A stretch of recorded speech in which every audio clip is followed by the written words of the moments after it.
Utang mungkin kita mewaspadai ini Mbak Anneke ya, kalau kita lihat ya, tentunya sudah menjadi informasi yang umum ya.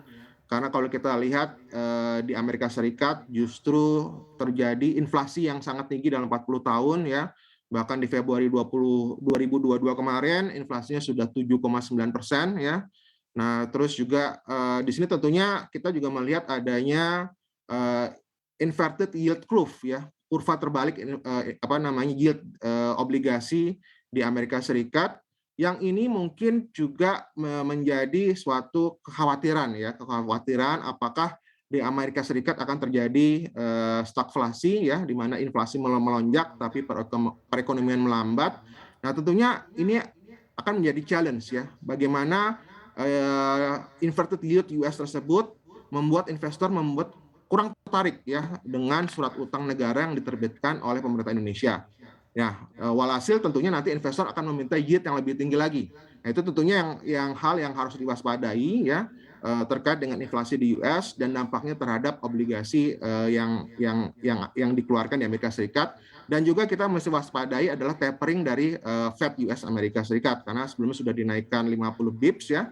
Ini kabarnya tahun ini juga dinaikkan lagi 50 bips. Nah, tentunya punya dampak yang negatif terhadap surat utang negara Indonesia. Baik, untuk surat utang korporasi Anda lihat trennya akan seperti apa? Saya melihat surat utang korporasi sepanjang dari korporasi itu memang korporasi yang apa namanya cukup baik ya. Saya melihat itu stabil.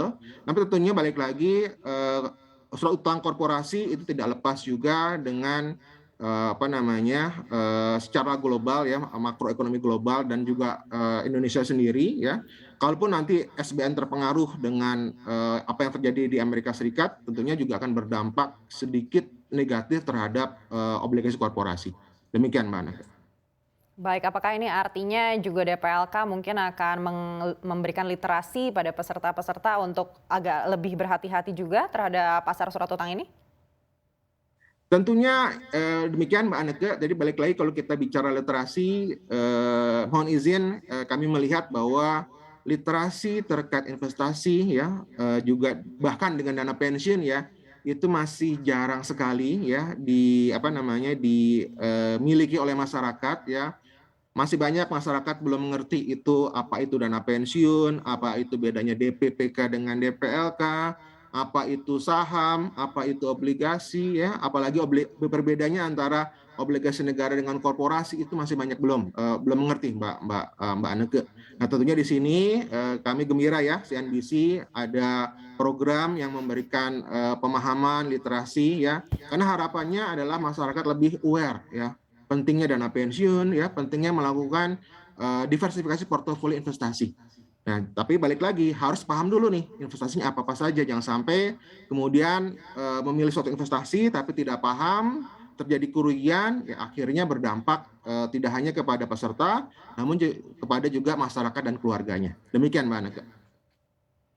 Baik, kalau bicara terkait dengan literasi tadi cukup banyak juga ya Pak Nanang yang menjadi PR kita bersama. Mungkin yang paling Betul, urgent atau yang betul. harus jadi fokus itu untuk literasi di instrumen investasi apa Pak Nanang?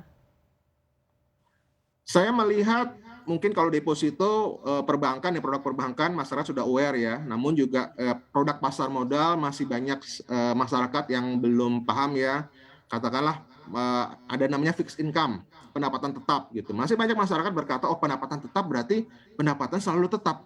Padahal itu kan apa namanya obligasi ya, obligasi dan nilainya itu bisa berubah setiap hari. Nah, itu tentunya hal-hal yang kecil ya yang kita mungkin melihat oh masyarakat udah paham nih, tapi mungkin hanya segelintir yang paham.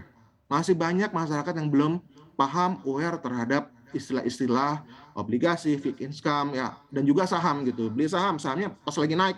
Namun kemudian belinya pada saat pucuk, besoknya turun. Nah, itu yang tentunya harus ada pemahaman yang diberikan kepada masyarakat terhadap literasi investasi.